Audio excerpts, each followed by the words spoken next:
শেখ হাসিনা কি আসলেই হিন্দু ধর্ম গ্রহণ করেছেন? পুরো খবরটি জানতে হলে ভিডিওটি শেষ পর্যন্ত দেখুন। সাবেক প্রধানমন্ত্রী শেখ হাসিনার কপালে সিঁদুর পরে ভারতে হিন্দু ধর্ম গ্রহণ করেছেন। সম্প্রতি সামাজিক যোগাযোগ মাধ্যমে এরকম একটি ছবি ভাইরাল হয়েছে। তবে আসলেই তিনি হিন্দু ধর্ম গ্রহণ করেছেন কিনা সেই বিষয়ে ফ্যাক্ট চেক করেছে যুক্তরাজ্য ভিত্তিক ভারতীয় ফ্যাক্ট চেক সংস্থা লজিক্যালি ফ্যাক্টস। ছবিতে কি দাবি করা হয়েছে? ভাইরাল ছবিটিতে দেখা যায় একদল লোকের সঙ্গে দাঁড়িয়ে আছেন শেখ হাসিনা।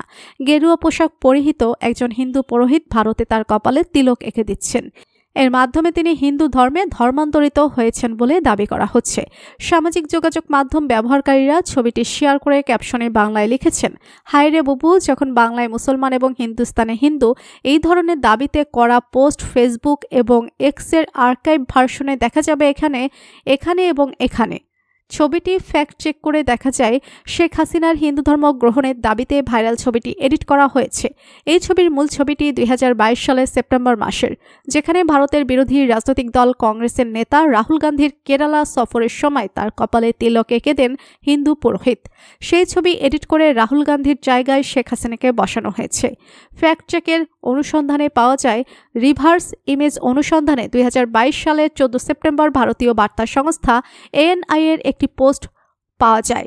এক্সে দেওয়া ওই পোস্টে এনআই হিন্দু পুরোহিতের সঙ্গে দলীয় নেতাকর্মীদের নিয়ে রাহুল গান্ধীর সাক্ষাতের 4টি ছবি যুক্ত করে দিয়েছিল। সেই ছবিতে রাহুল গান্ধীর কপালে হিন্দু পুরোহিতকে তিলক এঁকে দিতে দেখা যায়। মূলত এই ছবিটি এডিট করে রাহুল গান্ধীর স্থানে শেখ হাসিনাকে বসিয়ে দেওয়া হয়। ছবিতে রাহুলের জায়গায় শেখ হাসিনা ছাড়া অন্যান্য সব দৃশ্য অপরিবর্তিত রয়েছে।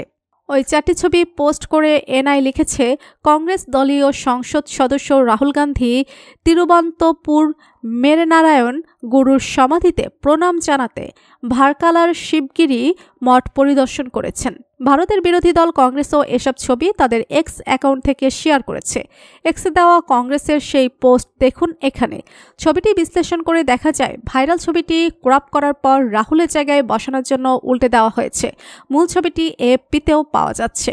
টাইমস অফ ইন্ডিয়ার প্রতিবেদন অনুযায়ী 2019 সালের অক্টোবরে ভারতে 4 দিনের সরকারি সফরের সময় প্রধানমন্ত্রী নরেন্দ্র মোদীর সঙ্গে দ্বিপাক্ষিক সম্পর্কের বিষয়ে বিস্তারিত আলোচনা করেছিলেন শেখ হাসিনা।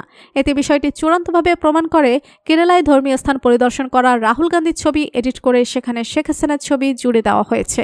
পাশাপাশি মিথ্যা দাবি করা হয়েছে ভারতে অবস্থানরত বাংলাদেশের ক্ষমতাচ্যুত প্রধানমন্ত্রী তার কপালে তিলক লাগিয়েছেন।